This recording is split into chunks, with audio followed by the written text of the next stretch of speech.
Welcome everybody to Intensity Broadcasting. My name's Josh Hall. This is the original Rebels Racing League Hardline Transport Solutions Outlaw Truck Series here on iRacing. We're getting ready for 60 heart-pounding laps around this super speedway. Right now we see Corey Bigley up at the top of the board. Matt Kleeman currently sitting back in second. Those two trucks running single car runs right now.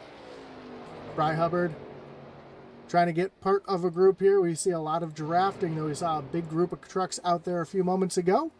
Right now we're just seeing a couple tandems out there at the moment. But we're going to see a lot of drafting, a lot of high speeds here tonight. We want to thank everybody for joining us here tonight, whether you're watching on Facebook, on YouTube, and on Twitch. We want to invite you to follow, like, and subscribe. Hit that little notification bell so you know anytime we go live here on Intensity Broadcasting. Of course, we don't want to forget our great sponsors, Hardline Transport Solutions, your sponsor of tonight's series, as well as our great sponsor, Butt Kicker. Butt Kicker is an established and trusted leader in haptics. The Butt Kicker brand of products has been used and endorsed around the world by leading PC and console gamers, including professional sim racers worldwide. Patented design makes it incredibly accurate, powerful, and virtually indestructible. The Gamers Plus is new and upgrade sim racing and haptic hardware that reproduces immersive, accurate, and powerful sim racing, flight sim, and gaming effects.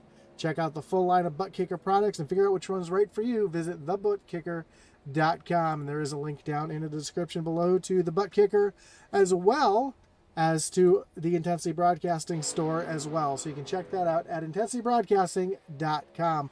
Let's take a look at the points coming into tonight. We see Corey Hines currently up at the top of the board. He's got 3 wins. Mike Kosick sits back in second. Jonathan Cofield, Andy Kurtz, and Steve McDonald, your top 5. Then Tyler Barnett, Brandon Pollock, Matt Telder, Fry Hubbard, and Logan Monteith, your top 10.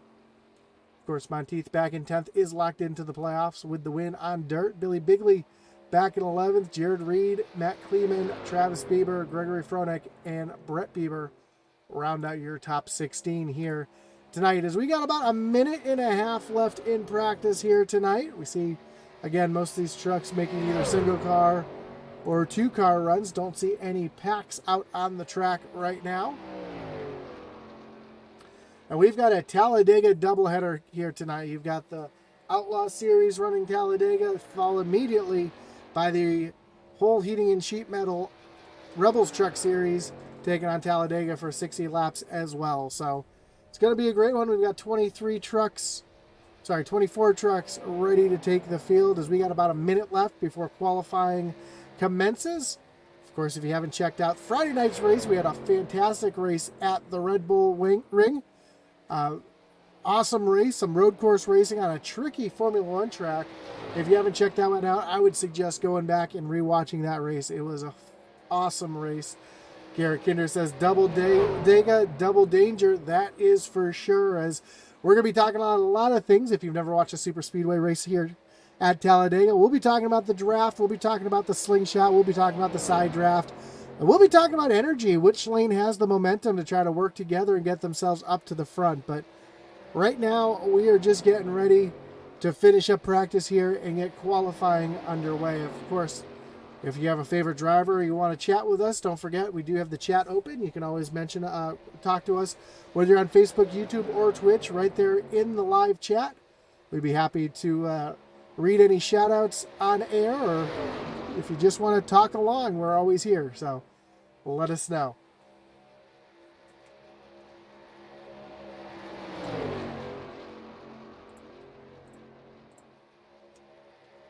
So practice has finished here as we get ready for qualifying.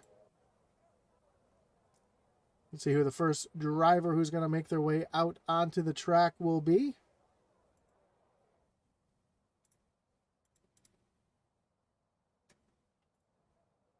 It looks like it might be, Butch Taylor making his way out onto the track. A little different qualifying tonight than you might normally see as well. Typically, you see these drivers go out there and go as fast as they can. right from the get-go. These drivers are going to try to run right up against the wall, trying to get these trucks wound out. They do have restrictor plates, which is a plate that goes over the carburetor or throttle body, depending on if it's carbureted or fuel injected. And it restricts the amount of air that goes into the engine, so it actually slows the trucks down. So it takes these trucks right here, about a lap and a half to get up to full speed. So, and we'll see that these speeds running by themselves are nowhere near what we're going to see in the big pack. By themselves, they're going to max out about 168 miles an hour to 171, depending if the wind's blowing hard or how your qualifying attempt is. Where when they're in the pack, they're going to be doing upwards of 190 miles an hour bumper to bumper. So we'll be watching for that here tonight as Bigley comes across the line. And sometimes you'll see these drivers right down on the yellow line all the way around the track. Other times you'll see them right up against the wall trying to get that truck wound up and up the speed. Cody Bohm says, I want to go fast. Absolutely. You always want to go fast here at Talladega. Get yourself up at the top of the leaderboard. Qualifying is a huge part of restrictor place racing. It is tough to pass unless you have somebody who can work with you and help you get yourself up towards the front. So watch for these drivers trying to find some friends out there tonight to try to get themselves in a position to get the win here, because you can't do it alone. Unless it's Talladega in the ARCA cars and a certain intensity broadcaster wrecks the entire field to come into the white flag. Eddie Smith says, hey, Josh, you know a device I could add to add realism to my sing? I want to be able to feel the seat in my car in my seat. Wish there was something that did that. Absolutely. Check out thebuttkicker.com. I actually have the Gamer Plus hooked up to my office chair because I race in an office chair hooked up to a desk. And it's kind of wild because you can feel the engine. You can feel the shifts. You can feel the rumple strips. If you guys were at the Red Bull ring last week and you went over that rumple strip, you'd be able to feel that right in the seat of your pants, just like you would if you were driving the car. So check that out, thebuttkicker.com. Thanks for the shout out there, Eddie.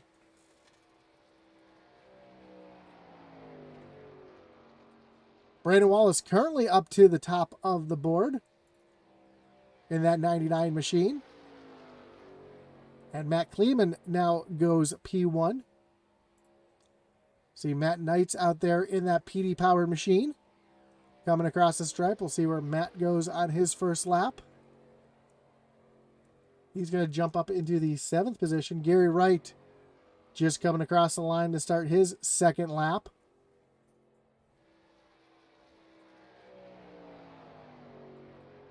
There's some names I would watch out for in this race here tonight as well. We know there's quite a few really good super speedway racers in the race here tonight. Drivers like Matt Knights could come in and steal a win here tonight. Brandon Wallace, another really good super speedway racer. We see Jonathan Cofield get the win at Daytona in the Grand National Series. So Mike Kosick knows how to get around the super speedway as well. Steve McDonald. So a couple drivers here. Todd Schott as well. A couple drivers who know how to work the draft, know how to find partners and get themselves up to the front. So we'll be watching for that all night here tonight as we see Gary Wright come across the line for his second lap, and he is going to go P9. Matt Kleeman's going to pull it off on the backstretch. Brett Bieber comes down on the pit road as well. Fry Hubbard currently making his way down the backstretch. Monteith says he has a butt kicker game or two, and it's a game changer. It really is, because you can feel, you know, it's not just the engine and the realism, but you can feel the tires give up. You can feel your brakes lock up. So it's definitely something I would check out. Garrett Kater says Brett's good at wrecking teammates out of the lead too. Ask me how I know.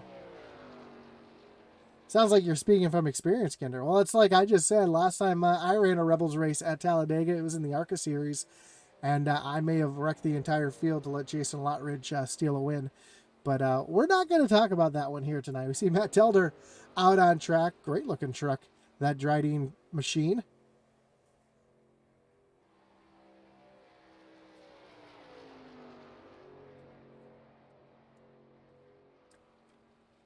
Just took the green flag for his lap here, see what he's able to do.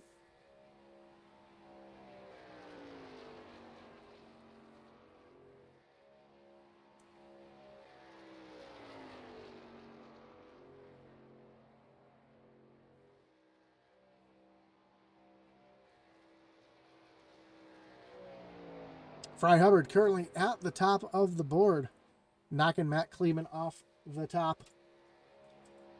As Telder makes his way down to the tri-oval. Lottridge won't let us forget it either.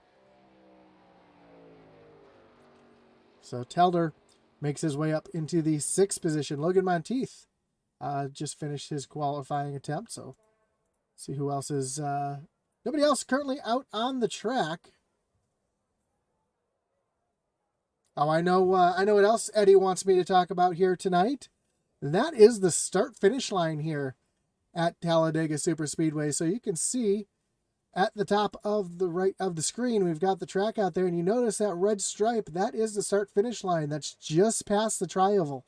So watch out for that tonight, because that can change the entire complexity of the last lap. Instead of having that start-finish line right in the center of the tri-oval, it's just a little bit past. So you might be able to see a driver get a great run off of turn number 3 and get a big run in a drag race down to that stripe. So we'll be watching for that all night here tonight as well. So we got about 2.5 minutes left here in qualifying. So far, 13 drivers have taken a time.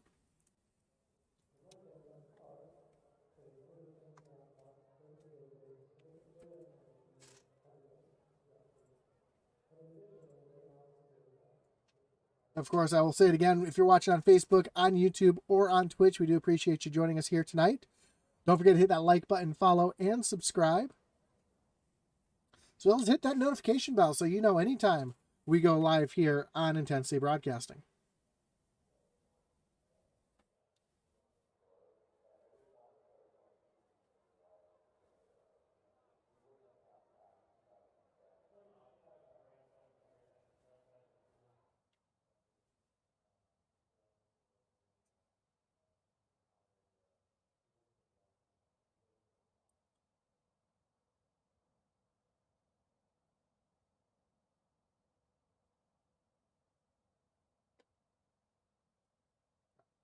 At this point, it's not going to be enough time for anybody to get another lap underway, as we do see the lap times are about 55 seconds each, and that does not include getting up to speed. So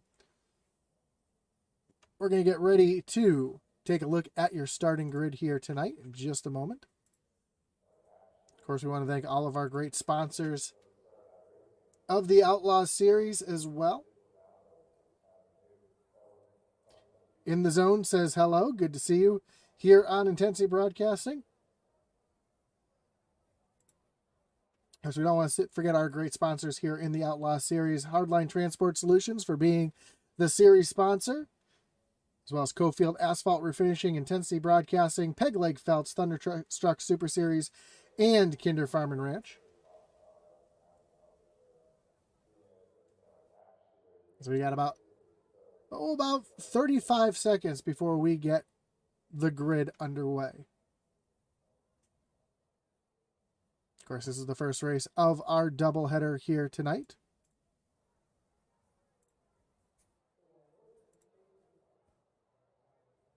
And if you're over on YouTube and you're using a name I'm not familiar with, I do apologize for not knowing who you are. But yeah, we like to let everybody know that we are here to chat. Let us know who you're rooting for. Let us know what you see from your end. Of course, some of the drivers here have might be in the TeamSpeak, may be able to, or Discord. Wow, TeamSpeak, it shows how long I've been around. Some people might be in the Discord talking with other drivers too, so we might see a little strategy playing out here tonight as well. As qualifying has completed, let's take a look at your starting grid.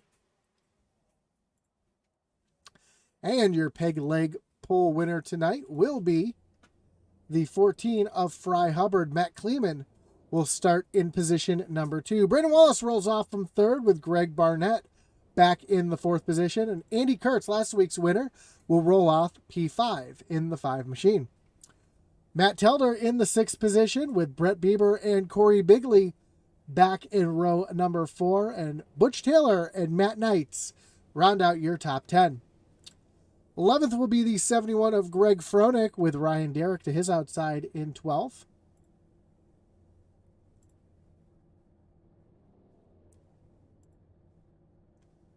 13th will be Gary Wright and Corey Hines in row number 7. Row 8 will find the 58 of Jonathan Cofield with Mike Kosick, 2 drivers we will be watching to move up through the field. Logan Monteith will be rolling off from the 17th position, and 18th will be Steve McDonald. Then Kevin Ruff and Brandon Pollock round out your top 20. 21st will be James Searfoss with 22nd belonging to Todd Schott.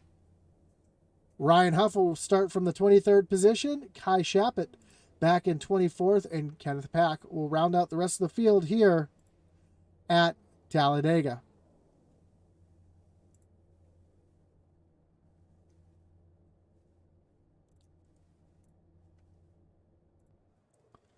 So as we get ourselves set to roll out onto track,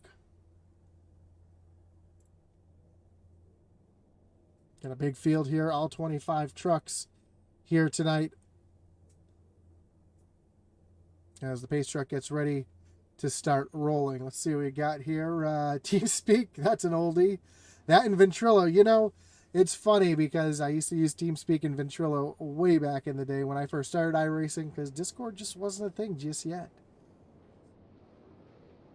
Jonah Cobra says Roger Wilco is the gunship airborne. A little DCS action there tonight as we got the trucks rolling out on track and getting ready for 60 laps around this 2.66 mile Talladega Superspeedway. So we talked about drafting a little bit earlier ago with how trucks lined up can go faster than a truck by itself. We'll be talking about the partnerships that these drivers are going to be lining up with each other, because you can't move forward unless you got 2 or 3 trucks lined up. Watch out for the energy. That's going to be the lane that's going to be moving.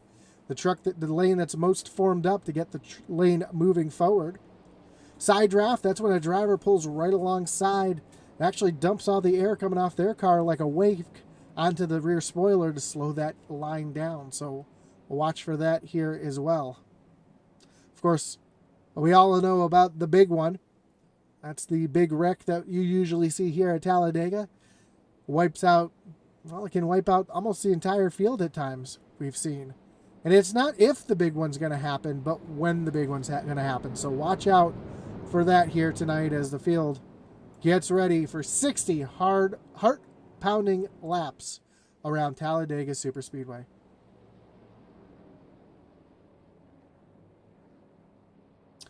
Jonah Cobert says kill the 99, of course. Although Josh Oswald is not in this race here tonight. And Kinder says he wants to see Kleeman double down and get another Dega win. Absolutely. It'd be great to see Kleeman come home with the win. So a lot of drivers in here that we might see get the win here tonight, though. We might see a surprise winner, someone we normally don't see running up front. Have a fantastic finish here tonight, but the pace truck takes that hard left-hand turn on the pit road as we get ready for Fry Hubbard to lead the field down to the green flag. Again, that start-finish line way past the tri-oval here, so these trucks will be almost to the front stretch as the green flag is in the air. We are racing here at Talladega as these trucks work their way up the speed. You'll see these drivers do take about a lap and a half to get up to their top speed.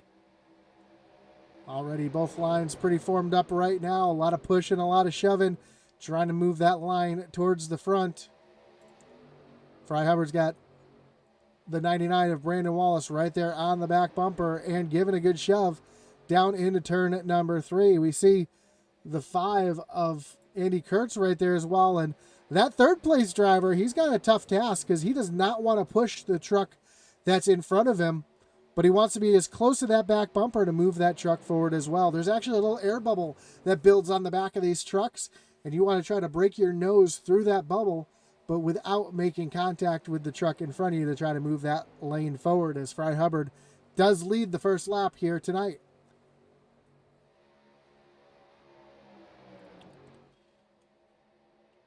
Double file all the way through the field. A couple drivers in the back starting to get strung out, trying to break away from the draft, trying to play it safe in case that big wreck does happen in front of them. They've got plenty of time to slow down and avoid it. As we saw Fry Hubbard just get a little out of shape there. Matt Kleeman going to the front, off the front bumper of Greg Barnett. Of course, Barnett, another great super speedway racer. We see him show a lot of speed at Daytona and Talladega, but not able to shove Kleeman out far enough to try to get down in front of Fry Hubbard.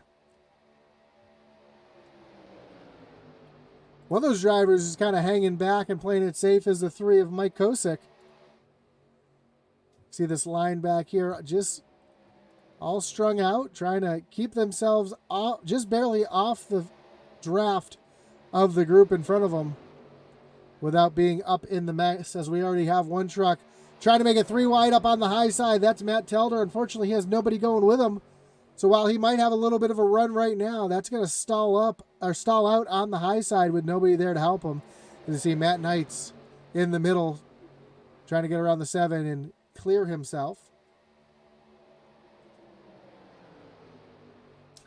Charles Stevens says the 99 will kill tonight, and we know that's almost a guarantee here tonight at Talladega Superspeedway. But up front, Fry Hubbard continuing the lead, and I just realized that I still had the pole award up on the screen, and I apologize for that.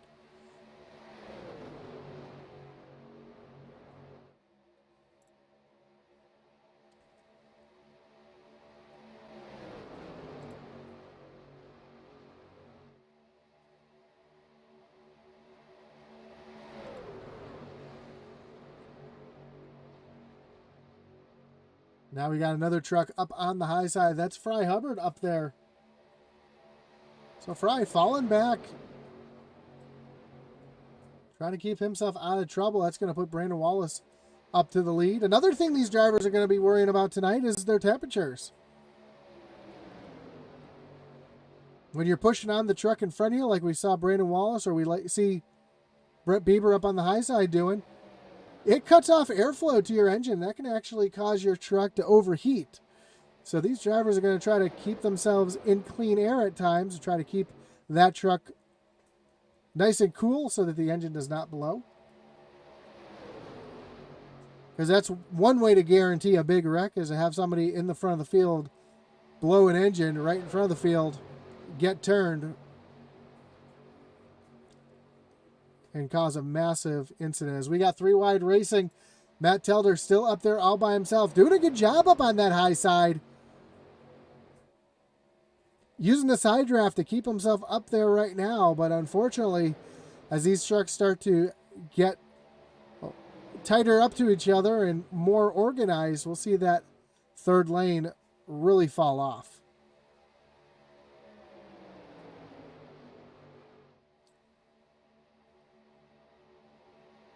But yeah, he's using that side draft to the best of his advantage to keep himself up there. But you see, he just cannot really get past that second row up on the high side. He'll get up to the outside of Brett Bieber and get a little sniff of a draft as Andy Kurtz went a little bit high, and now Kurtz is going to be in the middle 3 wide. Telder now going to get some help. Somebody jumping up to the high side up there. That is the 91 of Logan Monteith, not afraid to get up on the high side.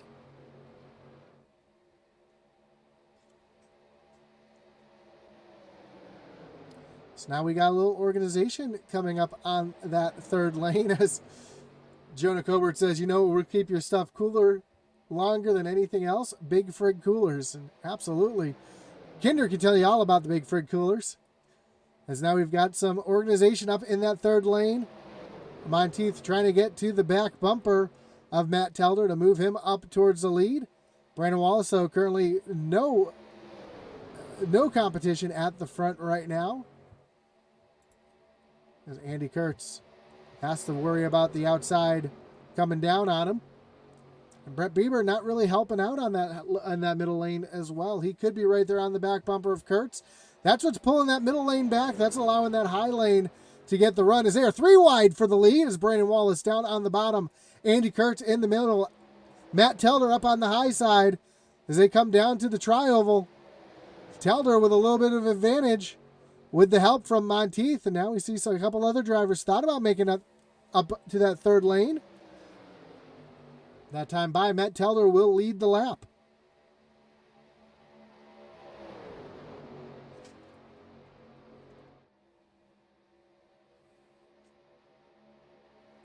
So 3 wide racing for the lead. Brandon Wallace has an advantage out in front of Andy Kurtz and Matt Telder at the moment. He's got a little push coming right now. A little help from the 33 of Butch Taylor right on the back bumper. The other thing these drivers have to battle here tonight is the air coming off these trucks. These trucks are big and blocky. If you've ever been behind a semi on the highway, you know that the air coming off those can move your vehicle around. Well, these drivers are doing that at 190 miles an hour.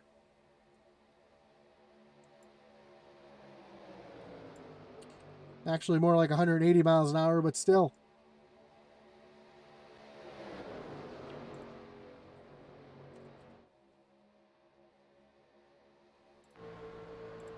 So we ride on board here with Greg Barnett.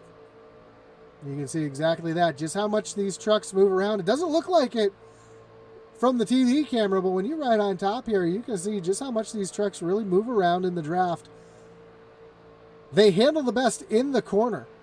When the trucks are loaded up, you can see the trucks really stable through the corner, but as they get down onto the straightaway, that's where the trucks really start to move side to side.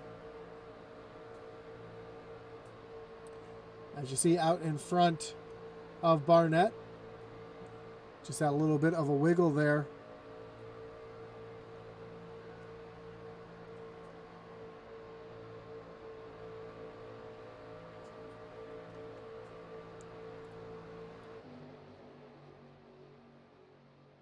As he's right behind the 19 of Matt Kleeman. Andy Kurtz now challenging for the lead as they come down the backstretch. He's got a big push now from the 808 of Bieber. And right behind Kleeman up there as well. So a 3-car kind of breakaway up on that top lane. And Andy Kurtz trying to take the lead away from Brandon Wallace. And he's going to clear Brandon. Now is he going to leave Bieber or is he going to try to pull Bieber along? And can Bieber get clear of Wallace to tuck down onto the bottom? And they are clear. They're going to fly right down to the bottom. So move Andy Kurtz into the lead here at Talladega.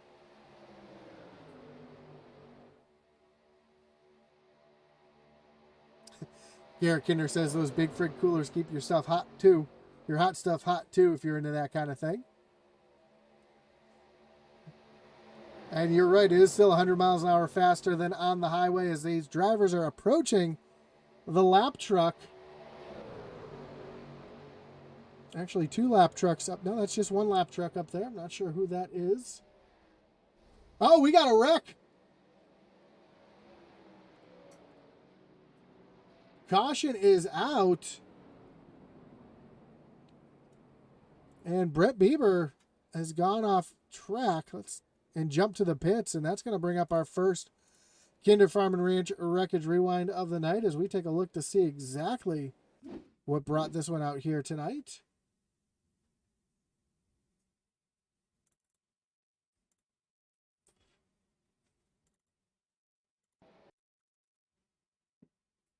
And somebody check on Brett Bieber because he just looks like he just started up the Rebels space program. Gets turned around and goes up into the air and out of the park. Looked like a bad push. We'll take a look here from the blimp. It will give us a better view of exactly what happened here as we see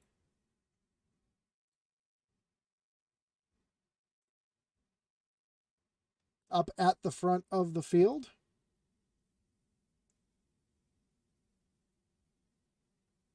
And I believe that was Brandon Wallace comes down.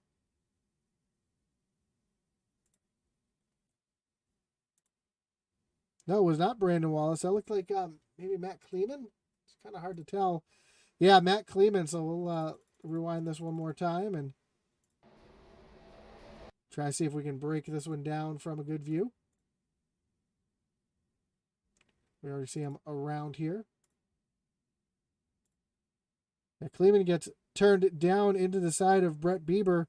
They both come across the track. Bieber just gets that little wall glitch. He gets caught in the walls, goes straight up in the air, over the fence. Kleeman comes down, hits the 88 machine of Ryan Derrick. Fry Hubbard able to avoid damage, and everybody else is able to get woed up. But the entire field on pit road. I take that back. Athon back on pit road. Andy Kurtz staying out. Brandon Wallace, Butch Taylor, Greg Froelich, Matt Knights, Matt Telder, Corey Bigley, all staying out. Fry Hubbard, the first driver to make his way down onto pit road.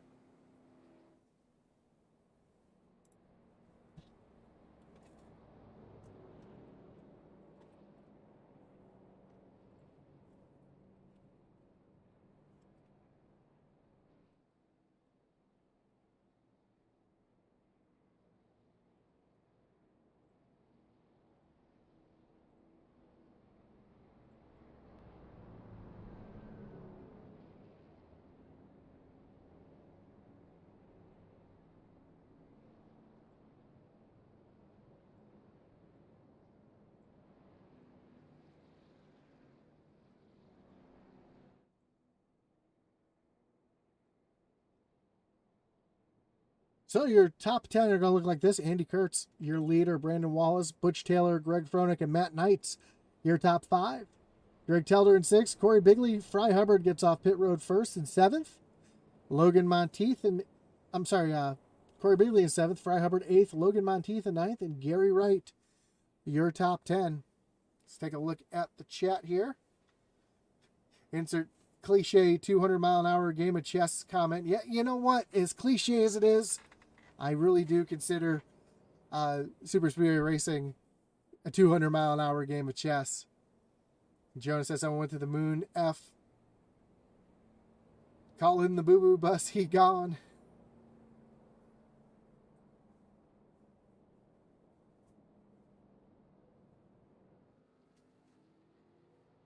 Jonah says, I wish they'd fix that glitch. It used to be rare, but it happens almost every race now. And yeah, it's a tough glitch for sure. I know with the new damage model on some of the cars, we see that a lot less.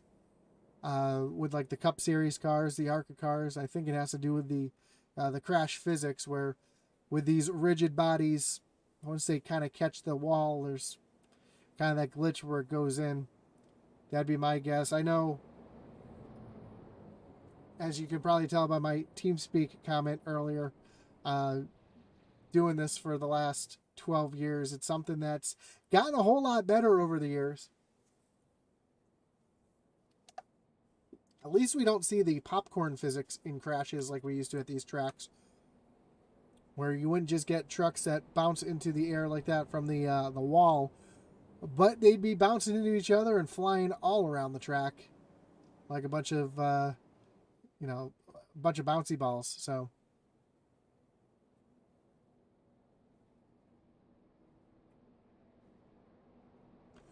but here we go. Lights on, the pace truck are off. We're getting ready to go back. Green flag racing. Andy Kurtz down on the bottom side. Brandon Wallace restarting on the high side. Matt Knights and Greg Froelich back in the second row. We'll see if Andy or Brandon is able to get some help here on the restart.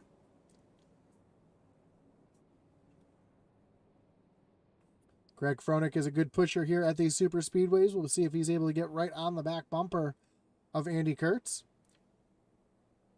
Matt Knights, though, another really good pusher up on that high side. So a couple drivers you normally don't see up at the front here tonight, and they are going to be trying to help the drivers in front move forward.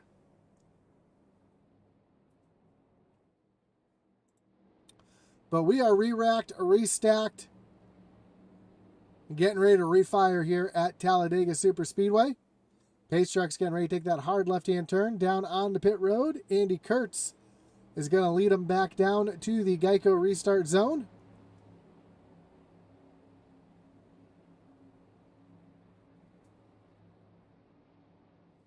Oh, guess we're not using the restart zone here tonight. Oh, there's a Geico Restart zone. I apologize. I saw Geico on the wall way back, and there we are, Geico Restart zone, green flag in the air, and Kurtz with a huge jump over Brandon Wallace, and Greg Froelich just not able to get the start that he needed to really keep Kurtz out in front and move himself forward. Brandon Wallace, though, trying to get Matt Knights to the back bumper so they can try to make a run at it on the outside.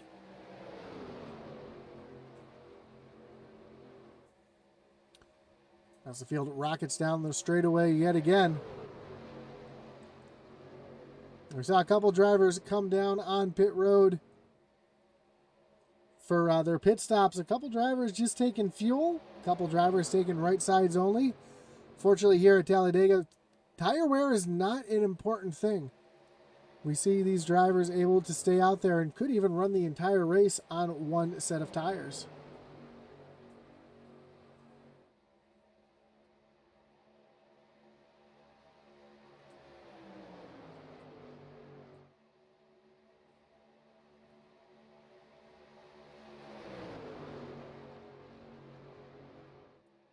So now the field really starting to spread out a little bit. We see Kai Shappett up 16 positions up into the 8th spot. Kind of hanging on the back of this field here, up on the high side.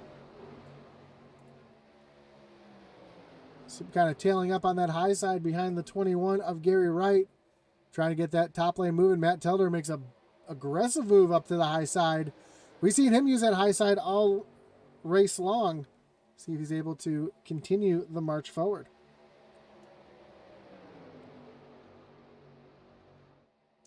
Back up front, Brandon Wallace now taking the lead back away from Andy Kurtz. Here comes Matt Knights on the low lane. Brandon Wallace trying to block Kurtz. He's trying to run both lanes now. We see that's really going to check up that bottom lane and give a little bit of an advantage to the high side.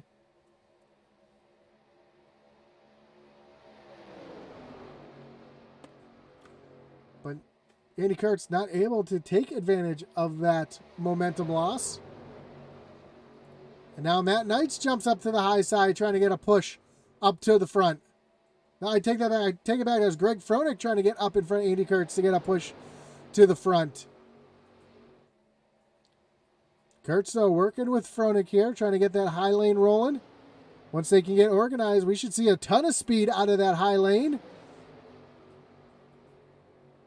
And here comes Froelich up on the high side with a push from Andy Kurtz. Froenich's going to lead that lap as they come across the line and down into turns 1 and 2.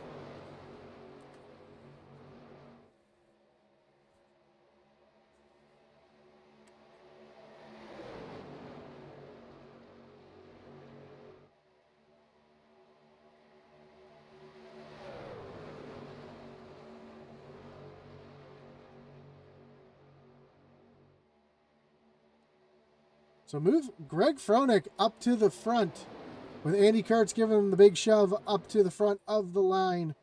Brandon Wallace now sits in third, and we see this again. Matt Telder stuck on the outside all by himself. Oh, a little wiggle out of Matt Knights. Almost gets up into the side of Matt Telder. They're able to keep rolling, though, and that's going to break up the momentum that Matt had. You can see that really hurt Telder on the high side by himself. He's going to try to tuck down in behind Kai here. As now Froelich gets shoved up out of lane. And Kurtz is going to get around the 71 to retake the lead with Brandon Wallace giving the big shove. Telder going to the high side. He's going to try and make it 3 wide as they come down into turns 3 and 4. And Kai now up into the 4th position.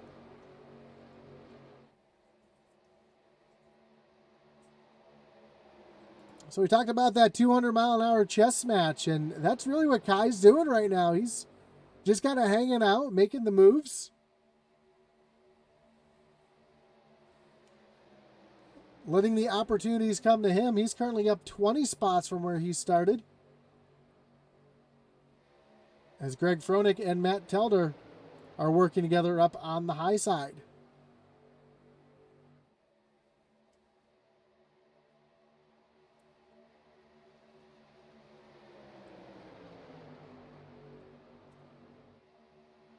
See the 91 of Monteith up on that high side as well. So 3 trucks lining up, trying to get the momentum forward. Can anybody else go up and help them? Normally you see drivers like Fry Hubbard jumping up there, being a little aggressive, trying to get himself up to the front, but he's going to just ride him back in line, back in the 9th position. He saw that wreck happen in front of him, so he's just trying to take it easy right now and keep himself out of trouble, which is what we see these drivers way in the back doing as well. Just kind of riding single file. We see the one of Brandon Pollock just kind of hanging out here on the high line, not really trying to push anything, just trying to keep himself in a position where if something was to happen, he'd be able to keep himself out of trouble. And now Telder is going to shove Froelich out of the way to move himself up to the leader of that second line, with Monteith right there on the back bumper.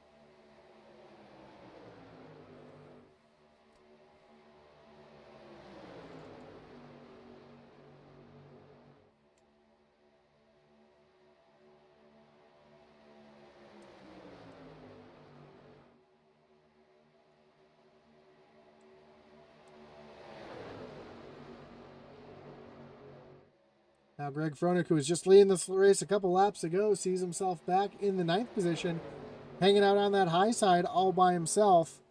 Really no one helping him out as the field is starting to come back together. We saw this group that was kind of hanging back a little ways. Now the field, all one big pack yet again. Not really as organized in the back of the field as they are in the front of the field. As Telder and Monteith continue to try to get that top lane rolling. Really, that group needs just one more truck as a big wiggle out of the 99 of Brandon Wallace. Great job holding on to that machine.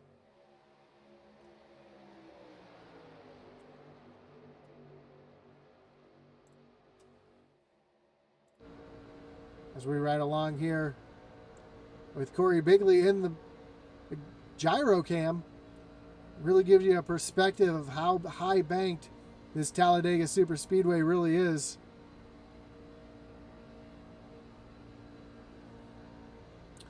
With all that banking, it really allows the trucks to be stuck down in the track through the corners.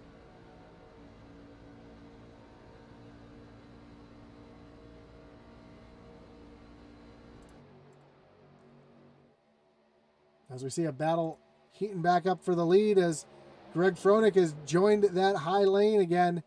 Brandon Pollock up there as well, and Brett Bieber. Brett is currently, I believe, a couple laps down. No, he's just 1 lap down. Matt Kleeman in the 19 also 1 lap down. Butch Taylor currently 2 laps down.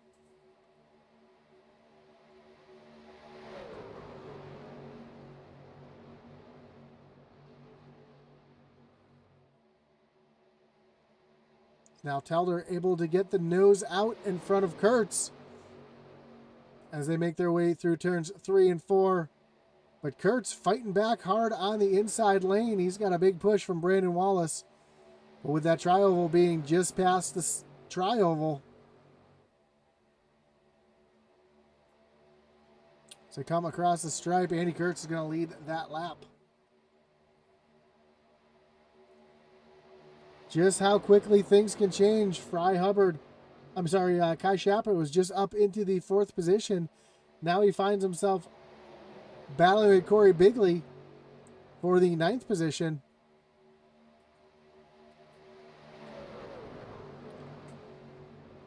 And we'll see just how quickly you can go from the front towards the back, as a big move out of the 88 of Ryan Derrick sliding down to the bottom.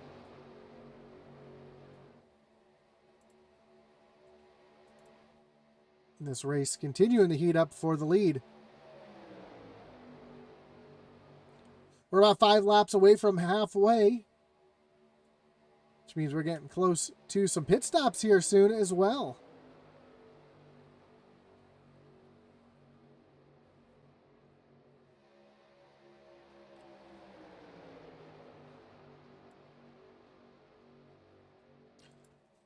These drivers out front who have not pitted yet will have to come down pit road.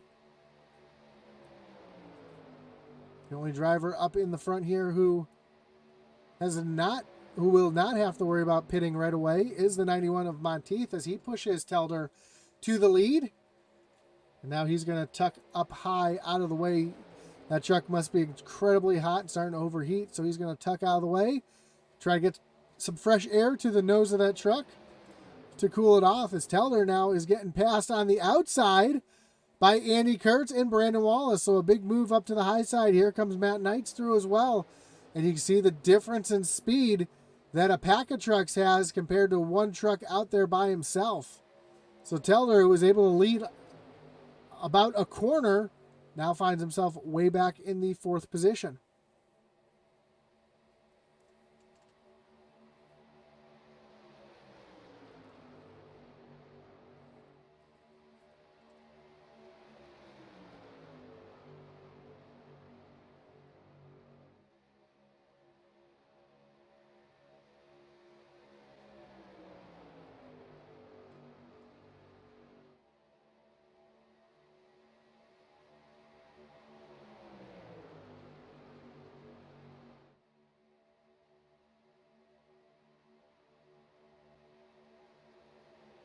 See Kai battling with Shappert here for that 5th position. Kinner says nobody likes Telder here tonight, and yeah, it kind of looks like that here as Telder keeps getting himself up to the front, then gets shuffled back. Same thing with Greg Froelich. Froelich was able to get himself up towards the front, and then the field kind of pushing him back towards the back.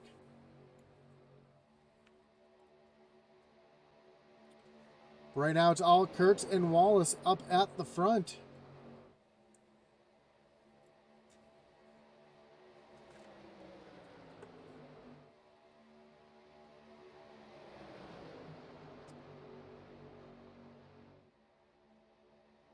And me being unprepared forgot to check what the fuel percentage was. I imagine, I'm sure somebody could let me know in the comments, either Jonah or Stevens or somebody who's watching.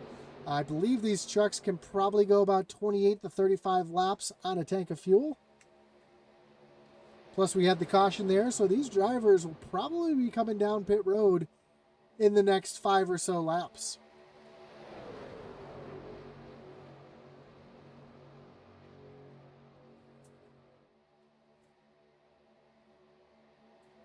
And you think white knuckle around the track at 180 miles an hour is one thing.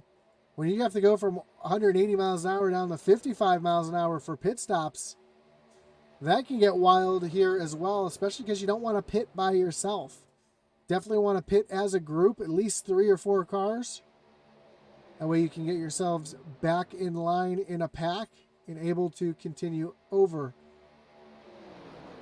And when they cross the line next time, we will just have crossed halfway.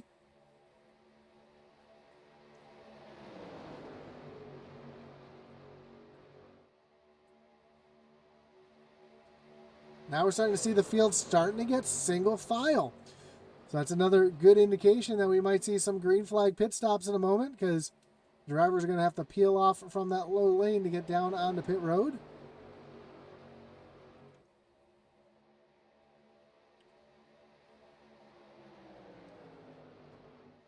It doesn't look like we had any takers on the pit road that time.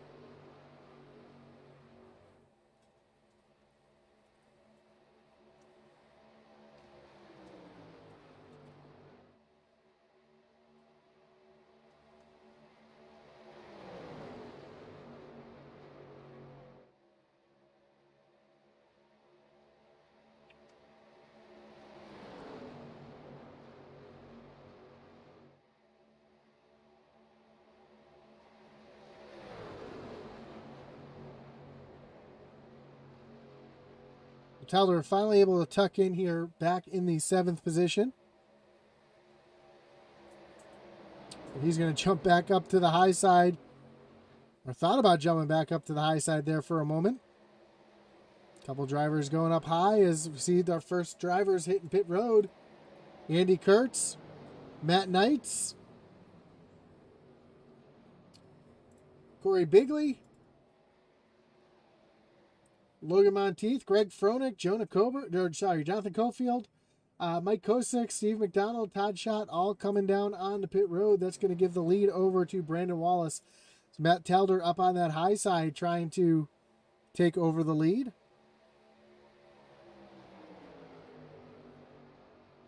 Of course, Talder, Brandon Wallace have not come down pit road yet at all, so we should see them making their way down onto pit road momentarily.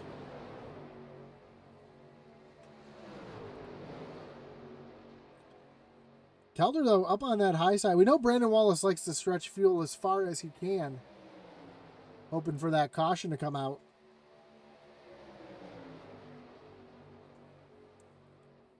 Right now, neither Talder or Wallace in a really good position, as those two are going to have to come down pit road pretty much by themselves. You see the rest of the field making their way down off of pit road. And you'll really be able to see a speed difference as the pack starts to catch up.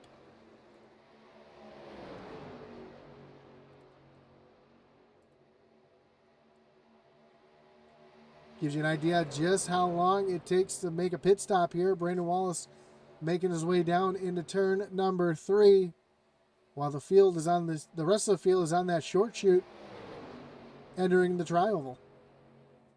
Talder gets shuffled out of line. He's going to go way up the track. And we see Brandon Wallace, a couple other trucks coming down on the pit road as well. Looks like Ryan Derrick on pit road. Let's see, we got Kai Shapper, Brandon Wallace, Matt Talder, Brandon Pollock, Gary Wright, Greg Barnett, all making their way down on the pit road. So that's going to give the lead over to Fry Hubbard. Now, hopefully those drivers didn't lose too much speed making their way down on the pit road. And they'll be able to jump onto the back bumper of this second pack that's just making their way off of turn number 3 and coming to the entrance of pit road. So you're going to see Ryan Derrick off pit road, Brandon Pollock, Kai Shappett. You're going to see just how much trouble these drivers are in as that second pack, who are running single file. You see it there on the track map. These drivers have to stay down on the apron until they reach the backstretch. And there is the rest of the field coming off of turn number 2. Andy Kurtz just able to drive right on by. So that is the risk you take pitting off cycle.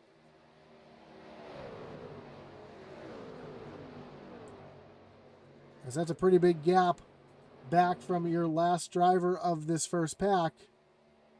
Back to the second pack. Now Fry Hubbard, Calvin Ruff, Corey Hines, James Searfoss, Ryan Huff, they're just making their way down off of pit road.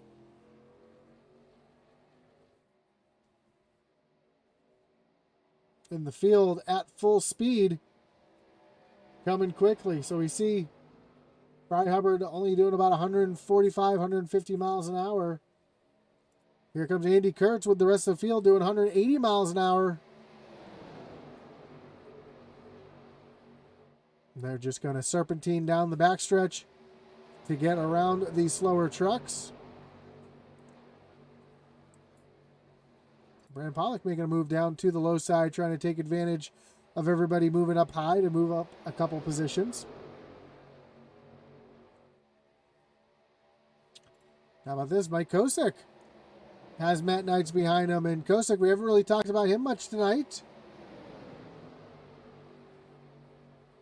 But now he's trying to make his way up to the front as Steve McDonald jumps up to the high side, along with the 58 of Jonathan Cofield. And oh, one around on the backstretch. Caution is out. It looks like Kai is around and into the wall as we see the rest of the field coming by. That's going to bunch everything right back up. And that's going to bring up our second Kinderfarming Ranch Wreckage Rewind of the night.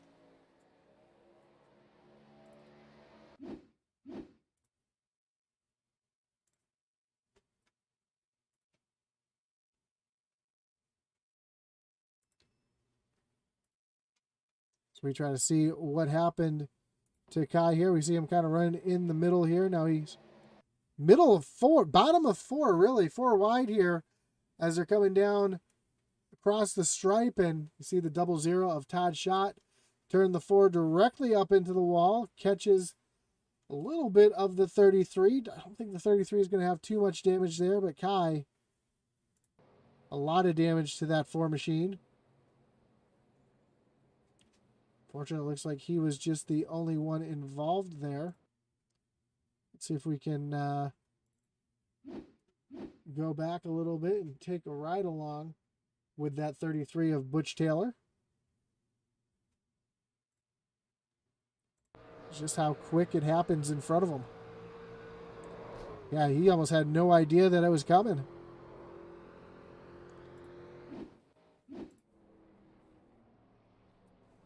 So the field's going to get bunched up behind the pace truck. Again, we are just past halfway. From here, we'll be able to make it to the end without having to come back down pit road.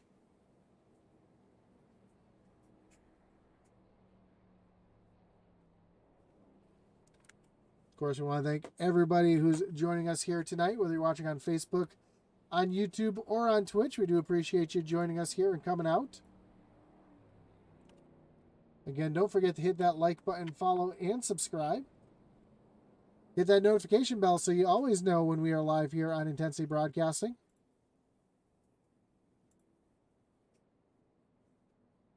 Of course, don't forget to check out our web store at intensitybroadcasting.com, where you can find hats, t-shirts, coffee mugs of not just your favorite Intensity gear, but also Outman Weiss's gear as well. Support that young man's bandolier career, as well as some of our favorite racing novelty shirts. Of course, we saw Matt Knights there in the PD powered truck. There's the PD powered t-shirt. You can pick that up at intensitybroadcasting.com.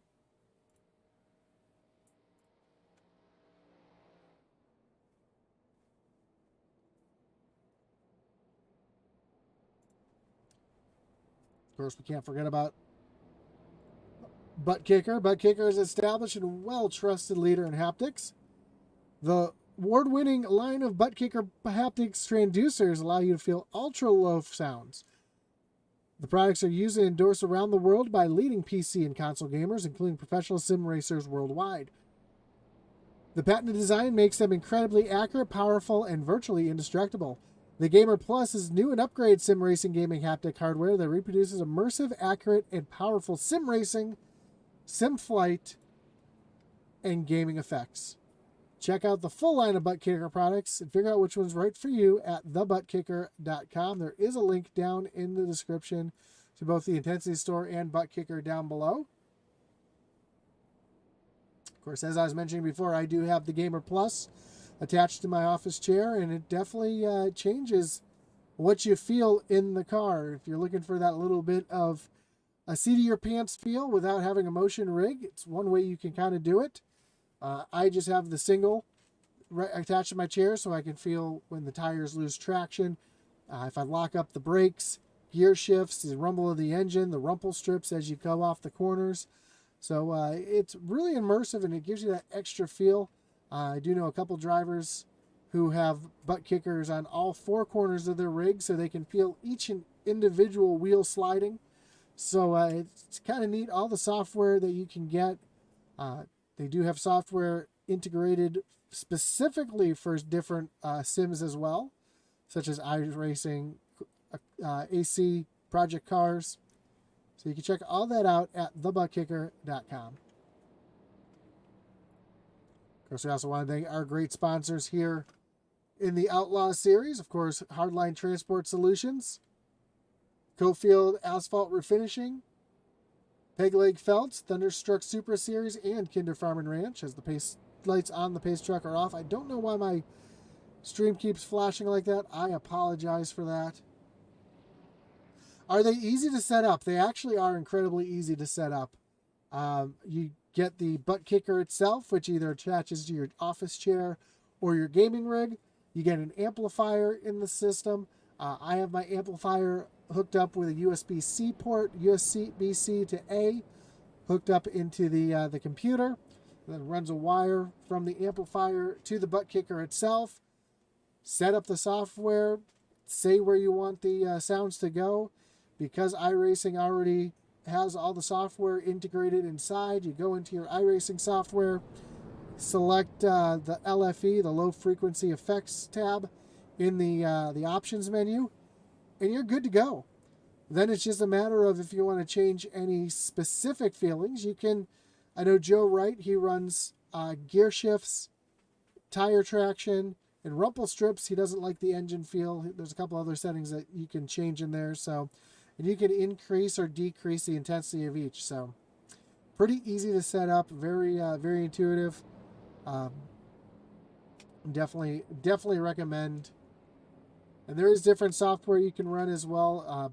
The butt kicker software comes free with the Gamer Plus, but if you get one of the lower ends, you do have to pay for it. But there are a couple other softwares out there that do allow you to get the same gaming effects without the butt kicker software. So check that out as well, thebuttkicker.com.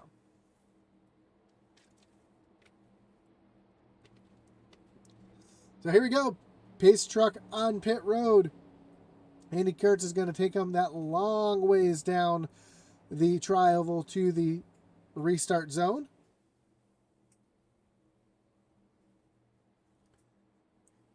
Green flag is back in the air. We are back racing in an unopportune time for Jonathan Cofield to have a little bit of a connection blink right there as he right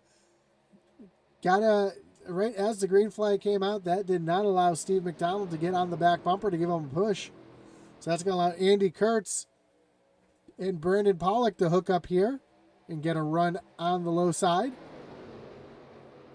And Pollock was almost able to clear Cofield up on the high side, but here comes Cofield and Steve McDonald now lined up, getting a push coming down the backstretch.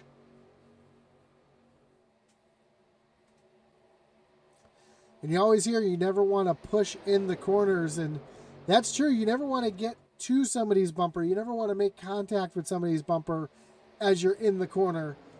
But if you get a good run and you're able to stay hooked up with them down a straightaway, then you can stay hooked with them all the way through the corner and really increase your speed. Cody Bohm says shake and bake. Exactly. We see exactly that going on at the front between Andy Kurtz and Brandon Pollock. And with 20 laps to go, the intensity is starting to pick up. We're not seeing drivers fall back in line. We're not seeing drivers fall off the lead pack trying to play it safe. We're seeing the entire field all within, looks like a second of each other right now.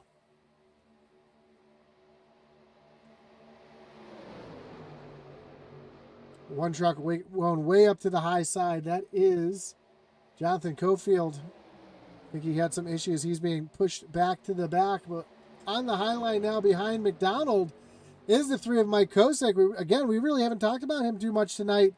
And now he's right up here at the front battling for the lead. Cody Bump says he loves a good Steve Park paint job. Absolutely. Love seeing those New England boys represented up here. Or Northeastern boys represented here in the field. But Andy Kurtz with Pollock right there on the back bumper. Steve McDonald with Kosick right there on the back bumper. They're side by side, bumper to bumper. As the third lane starts to pull out of line, who's that up on the high side? That is Fry Hubbard. He's got some help out there as well from the 24 of Calvin Ruff. Corey Hines up there as well. Corey, another driver who we have not talked about tonight.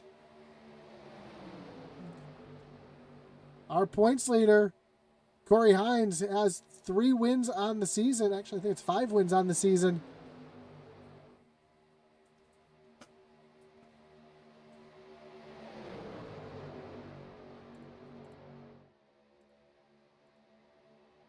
Yeah, Corey Hines with 3 wins on the season. We have not talked about him really at all tonight. Now he's up in that third lane with Fry Hubbard and Calvin Ruff trying to get something going. And now you get a lot of trucks lining up in that high lane.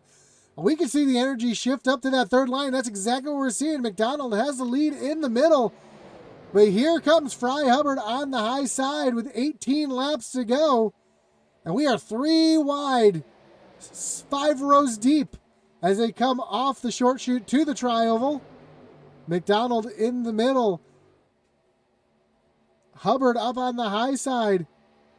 Andy Kurtz falling back. He's going to lose the lead here. He's going to get shuffled back even further as Pollock was not able to stay on the back bumper. That energy is coming from the middle and high lines now as they make their way through turns 1 and 2. Hubbard, gets a little loose in the corner.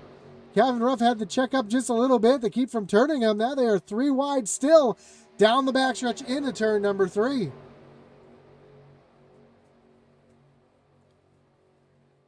Fry Hubbard's going to go from the top line down to the bottom, but he's got no help. He's in trouble now, going all the way to the bottom with no help, trying to get some help from Andy Kurtz. Steve McDonald with the big push now from Kosick. Fry Hubbard now coming. We're 4 wide to turn. Fry Hubbard gets turned. Wrecking. He comes back across the track. We are still wrecking the big one here at Talladega. Caution is out. Matt Knight's involved as well. Looks like Kai Shepard able to slow down to avoid it. I think Kleeman was caught back up in this one as well. That's going to bring up another Kinderfarming Ranch Wreckage rewind.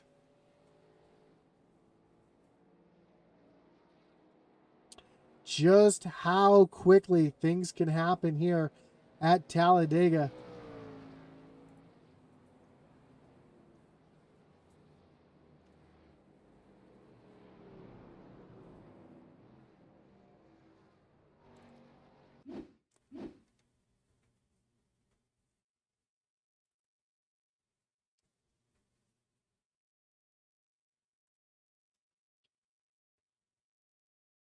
Trying to get the exact moment here, and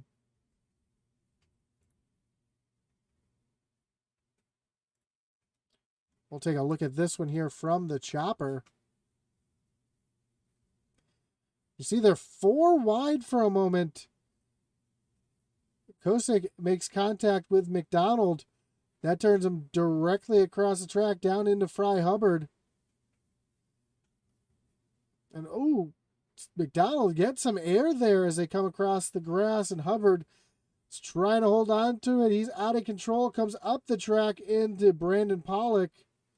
Matt Knight's involved there. We see a little net code there with, I think that's Gary Wright.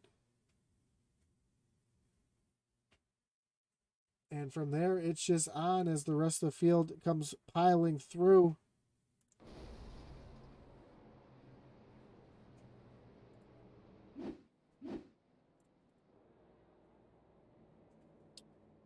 How about this?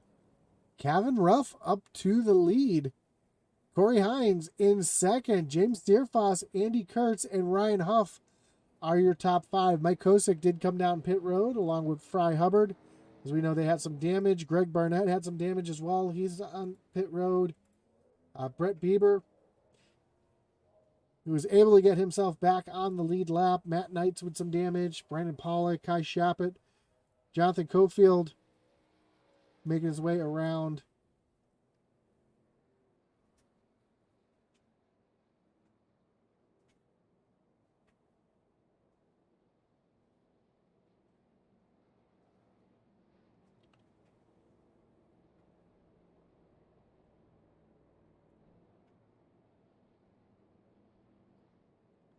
But for Fry Hubbard, tough break going from battling for the lead to being put way back in the field here.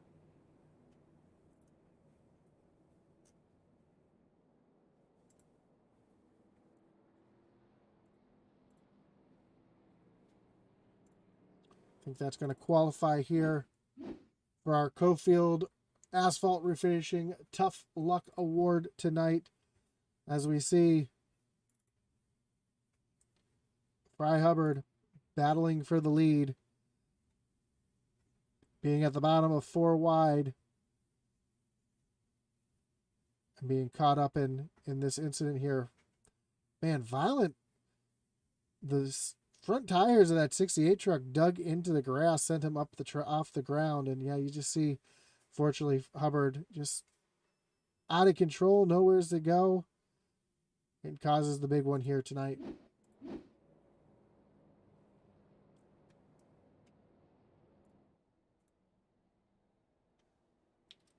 Cody Bum says that could have been much worse, and it was way too early for big moves, says Kinder, and you're absolutely right. And surprisingly, it wasn't the 99 that caused that big one.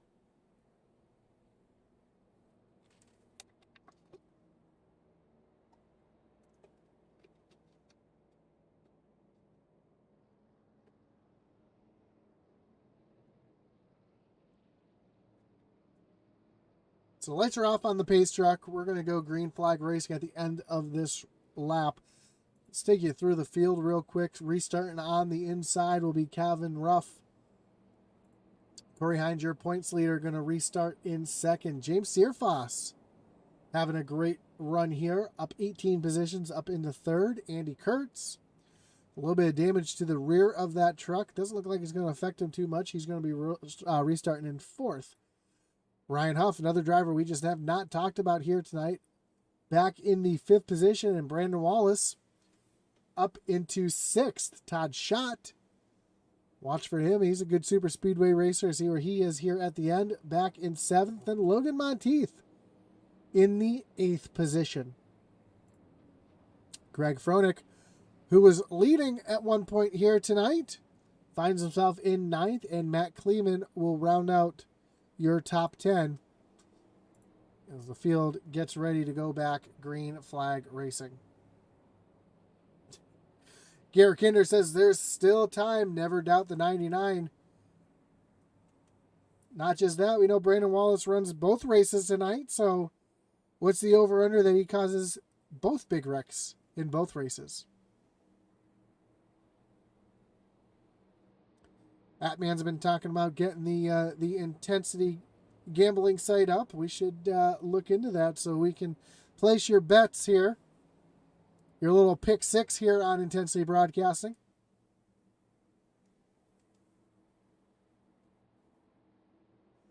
But here we go. Pace truck getting ready to take that hard left-hand turn on the pit road. Gavin Ruff's going to lead them back down to the restart zone.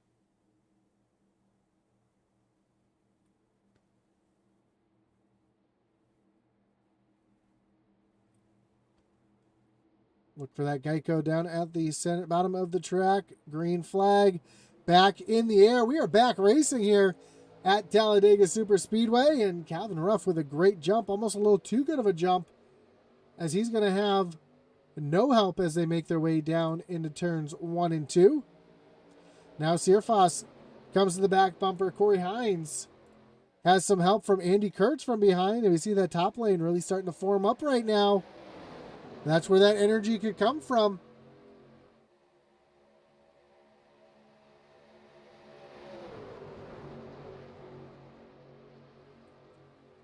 As they're being backed to side by side for the lead. Corey Hines, Calvin Ruff battling for that top spot, trying to get some help from behind. Searfoss giving a big push to Calvin Ruff. Kurtz giving a big push to Corey Hines as they make their way down to the tri-oval. Next time by, we'll have just 12 laps to go. Of course, anything can happen here at Talladega Superspeedway. We can see somebody in the back of the field, somebody like Matt Knights or Brandon Pollock, way back in the 14th or 15th position, make their way up to the front to try to steal the win. Lots of time left in the race here, as we get some 3 wide running now. Ryan Huff up to the 3rd lane. 4 wide for a moment as they come down the backstretch. Ryan Huff trying to get some help. He's got Monteith and Fry Hubbard up there. Fry, who was battling for the lead just a few laps ago, trying to get himself right back up to the front. As Calvin Ruff continues the lead with James Searfoss right there on the back bumper. Then Todd shot right there on the low side as well. A good 3-truck push. But Corey Hines now finds himself out in front by just a nose in the middle lane as they make their way down into turns 1 and 2. Kurtz doing everything he can to push that 57 up to the front. As we see the push from Searfoss to try to keep those drivers up ahead. 3 wide for the lead yet again. Now that top lane, that 9 truck starting to fade back just a little bit. As he's waiting for Monteith to give him a good shove here.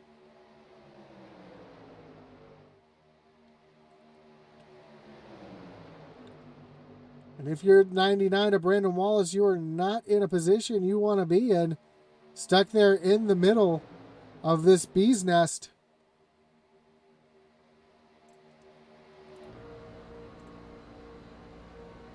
Just take a look at the view. See Andy Kurtz get a little loose there in front of him in that middle lane. And for Brandon Wallace, he's got really no place to go if something was to happen. So being stuck in that center lane can be troublesome. It's Corey Hines currently up into the lead, up on the high side. Now Andy Kurtz in the middle lane trying to take the lead. Calvin Ruff still down on the bottom. We are still 3 wide with 10 laps to go. Greg Froelich back up into the top 10 in the 9th position. A lot of room, a lot of side drafting from the middle lane onto the high lane.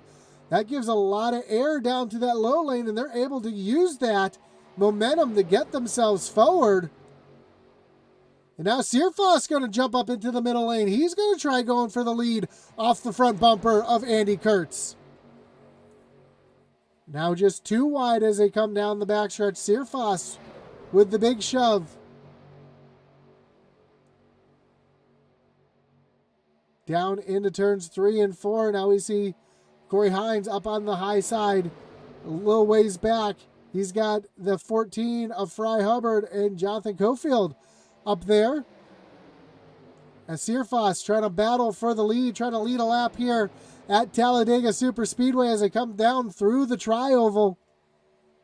Searfoss is going to have the nose out in front this time. He's going to get a lap lead with just 8 laps to go. The intensity is picking up. The heart rates are picking up. These drivers are going to be making some desperate moves over the next 7.5 laps. As you're seeing Searfoss try to move up the track to block the momentum of that 3rd lane. Now he's going to take over that 3rd lane. Andy Kurtz stopping the run that Corey Hines had. Searfoss trying to lead all 3 lines, but now he's going to fall back as Kurtz jumps up in front of Corey Hines. He's going to try to take the lead up on that 3rd lane. Calvin Ruff, though, down on the bottom with the big push from Todd Schott. Move him back up to the point with just 7 laps to go. Searfoss now has the 99 of Brandon Wallace on the back bumper. Can Wallace push Searfoss up towards the front? Searfoss running that old Michael Waltrip scheme. We know how fast that old Napa truck and car used to be here at the super speedways. Can he use that little bit of luck to get him up towards the front as Calvin Ruff continues to have a 1 truck length lead over Searfoss?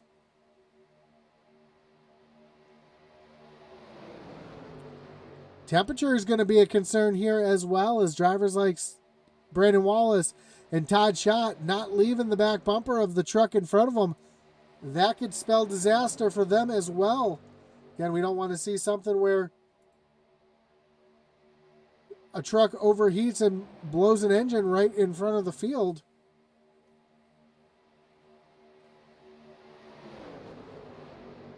Back to 2 wide, side by side. Coming off of turn number 2, Searfoss using a little bit of a side draft, trying to use the air to pull that bottom lane backwards. Corey Hines jumps back up to the high side to try to make it 3 wide yet again. He's got some help from behind. A lot of help now behind as another truck moves up there Fry Hubbard, Jonathan Cofield, and Logan Monteith up on that high side.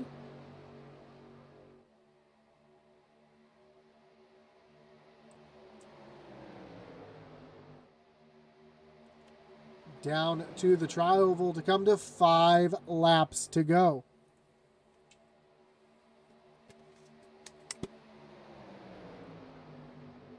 Brandon Wallace now to the middle lane.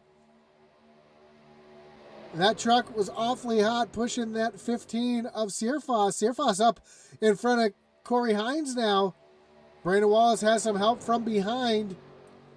That is the 19 of Matt Kleeman as we are 3 wide yet again down the backstretch.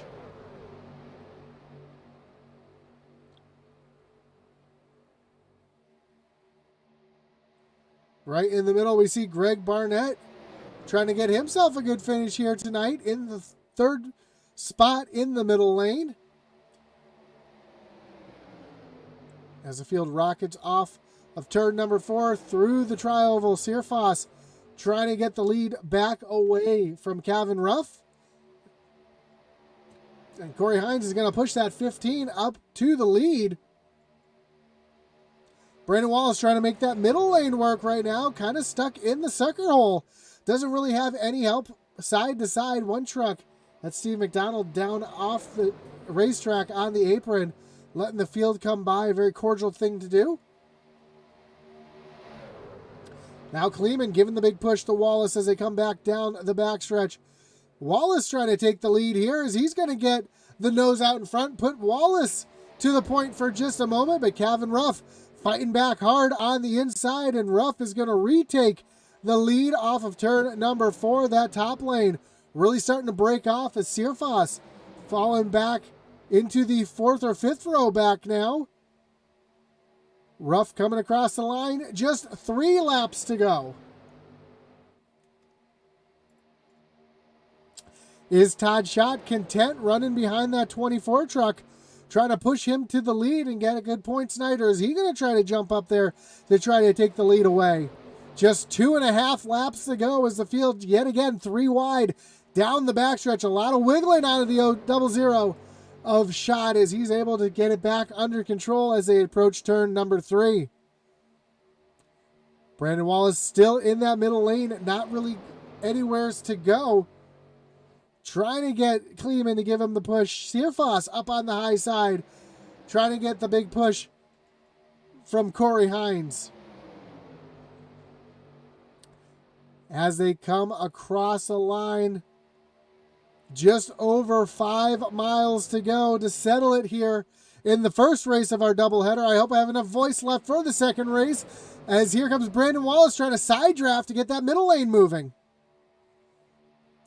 Brandon Wallace, that yellow truck in the middle lane, trying to use a little side draft on Greg Froelich to try to pull that middle lane forward. Now, Matt Kleeman's going to jump up the high side. He's going to make it 3 wide. He's going to try to get a push here from Searfoss to try to get the win as they go down into turn number 3.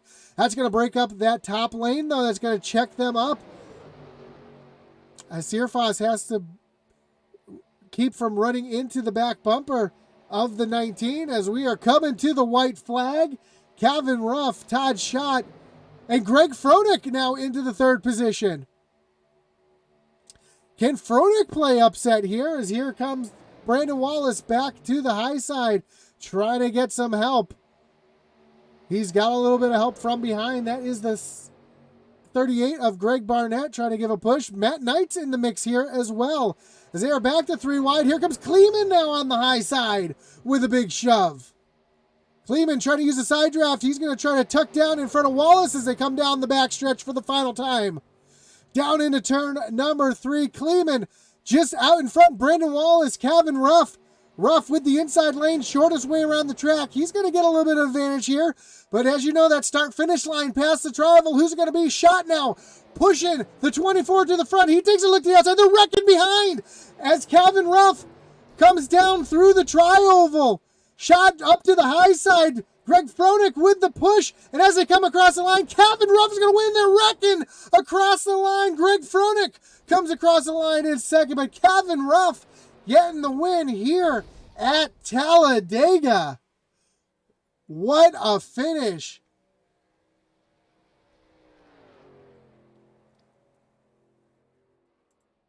Man, have you ever seen it come down to the line just like that?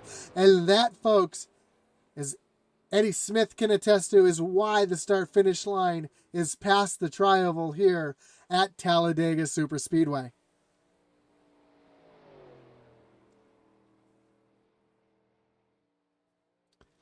So we watch Calvin Ruff come down to the front stretch to celebrate his win.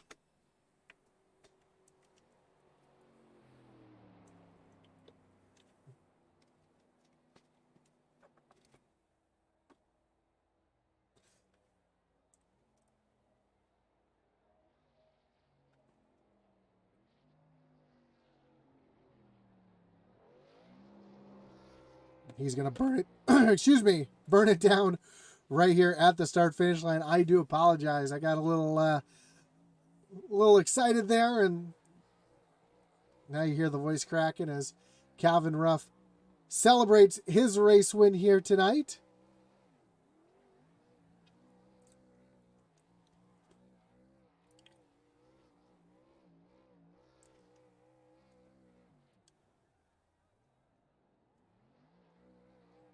There's two separate incidents coming down as the Rebels Wreckage takes place here. A couple different incidents coming down here.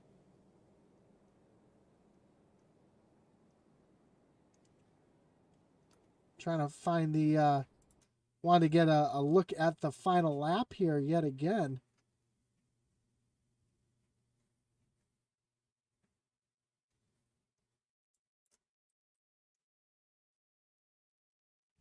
Was not the final lap there.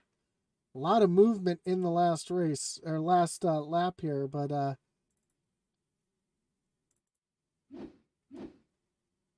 see if we can see from the chopper here exactly what happened here on this final lap. As they're coming to the line, Searfoss gets turned by Corey Hines down into Greg Barnett, down into Brandon Pollock.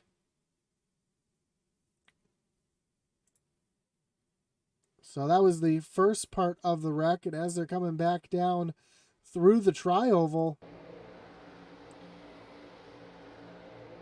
look at that run that Jonathan Cofield had, and he just runs into the back of Todd Schott, comes up, catches Brandon Wallace, comes down into Todd Schott, and then into Froelich, and that's what happened there at the end. But wow, what a wild finish here as we get ready to take a look at the results.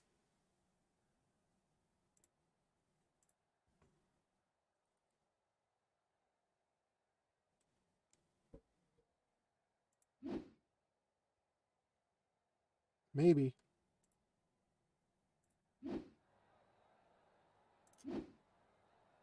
Whoop.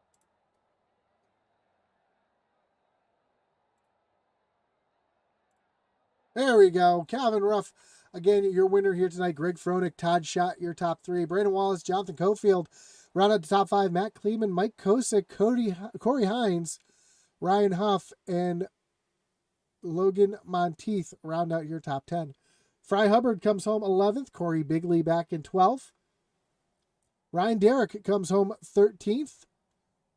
Matt Knights and Andy Kurtz round out your top 15. Brett Bieber, James Searfoss, Brandon Pollock back in 18th. 19th, Greg Barnett and Gary Wright back in 20th. Butch Taylor 21st. Steve McDonald 22nd. Kai Shappert getting tough luck here back in 23rd. And Matt Telder rounds out the field in 24th position. But we're getting ready to talk to our top three, starting with your third place finisher, Todd Schott.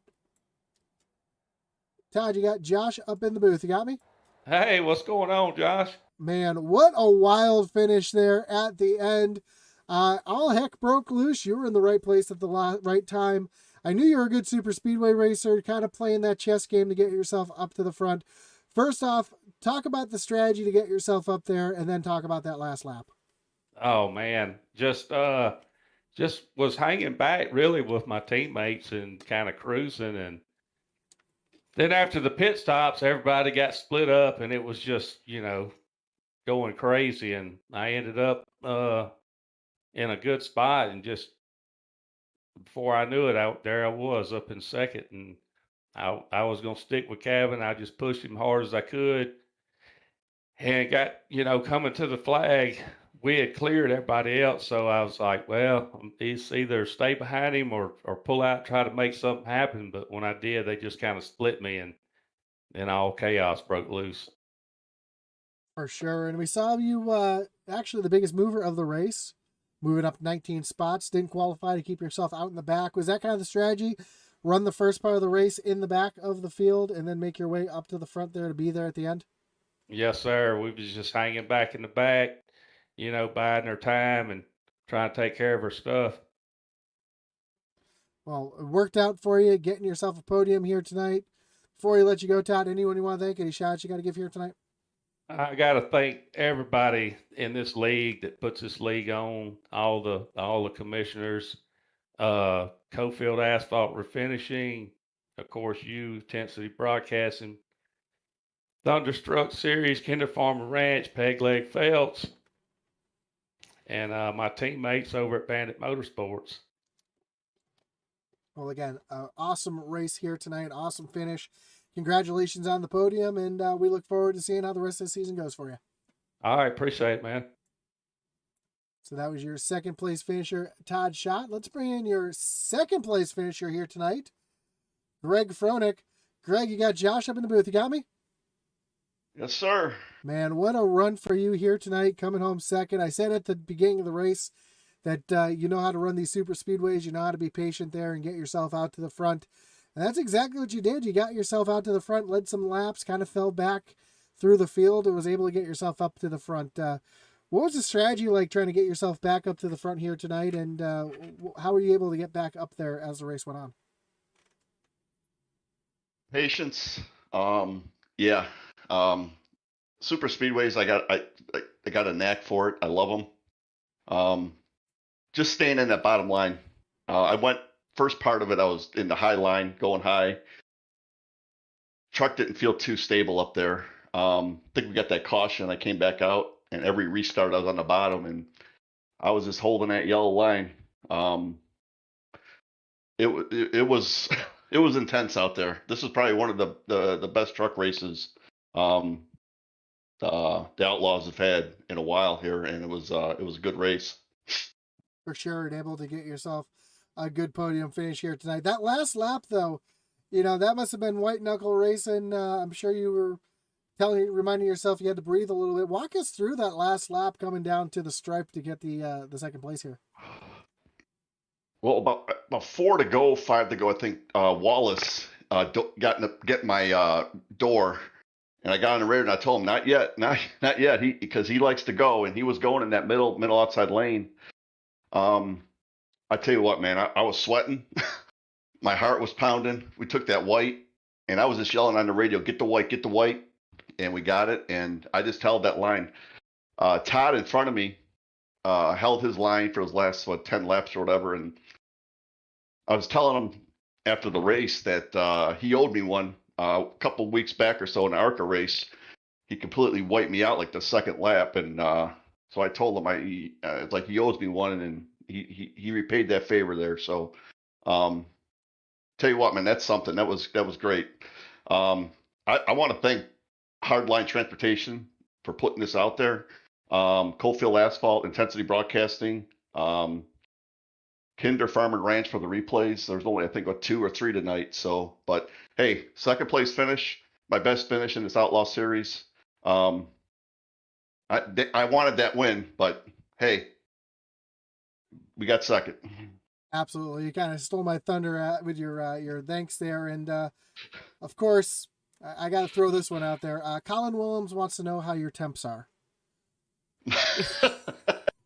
They are very high. That last caution, I got a 4X, and I don't know if I hit somebody in the front of me or what, but I was watching the RPMs. I was saving fuel, clutching it around there, and my RPM seemed to be okay, so I wasn't too worried about that. But yeah, my temps are pretty high right now. Well, awesome, Josh. Thanks for what you do too, Josh. You're amazing up there. I go back and watch these, and appreciate the work that you do to announce these. Well, I appreciate that, Greg. Kind words. And again, congrats on the runner-up position. And I'm sure we'll be talking to you again soon. Thank you. Thank you.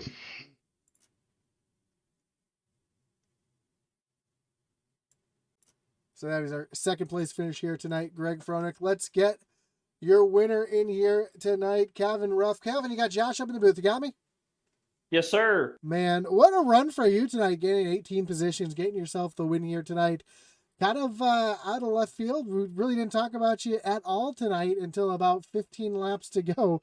And then you were just able to keep that truck up at the front. I as a super speedway racer myself, I know how tough it is to keep that lead up there and watch the mirror, but still be able to get around the track. How much of that last 15 laps or so were you looking out the windshield as opposed to the mirror? Man, if I didn't have a teammate behind me for the first part of it, I was going to be watching that rearview mirror like crazy. So, but James, he was behind me, and he told me when we was going that restart, he said, just stay looking ahead, stay looking ahead.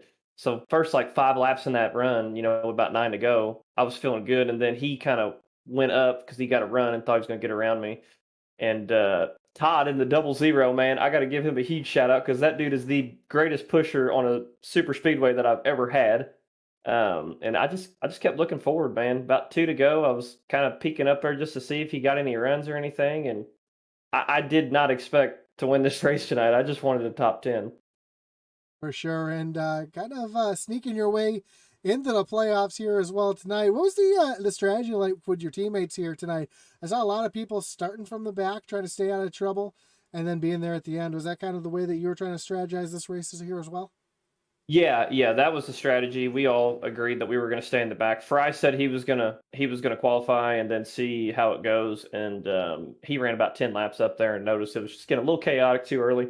So he said, "I'm just going to come to the back." And really, me and Fry stayed together most of the race, and we all made really good pit calls. We were strategizing the whole race.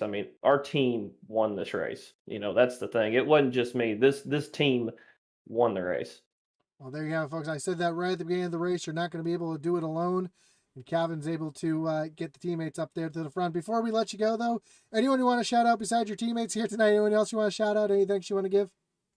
I got to thank the company I work for in real life. It's on the truck during the broadcast. Best One Tire and Service. Love working for that company. It's a really good company to work for. Want to give a shout out to Husenfeld Pedals. They make a badass set of pedals. Love running their pedals. And I also want to give a shout out to Moser Racing. Moser Racing, they're kind of new in the market. They're starting to do some stuff with iRacing, and they've got some really nice direct drive wheels out there. I've got their R9 wheel, and it's a fantastic wheel to run, and it does not break the bank. Yeah, I know a couple people, a couple teammates of mine run those as well. They are a fantastic wheel. And you got to get yourself a butt kicker next. Absolutely. That's the plan. There you go. I've been talking about them all night. There you have it. Get yourself a butt kicker. Get the Gamer Plus. And congratulations again on the win. And I'm sure we'll talk to you again soon. Thank you, Josh. So there you have it. Your winner tonight, Kevin Ruff, with a fantastic race. What a wild finish here tonight. And let me tell you, as long as the next one is half as wild as this one was, we're in for a good time. So don't forget to join us back here in about 15 minutes time as the second doubleheader race tonight with the whole heating and sheet metal truck series takes on Talladega Superspeedway. Again, congratulations to Kevin Ruff with the win. Don't forget to like, follow, subscribe, hit that notification bell so you know whenever we're live. Check out our sponsors. Check out IntensityBroadcasting.com. Check out the Butt Kicker. Check out the league sponsors as well. Hardline Transport Solutions, Kinderfarming Ranch, Cofield Asphalt, Peg Lake Felts, and Thunderstruck Super Series. And as our boy Atlee Atman Weiss would say,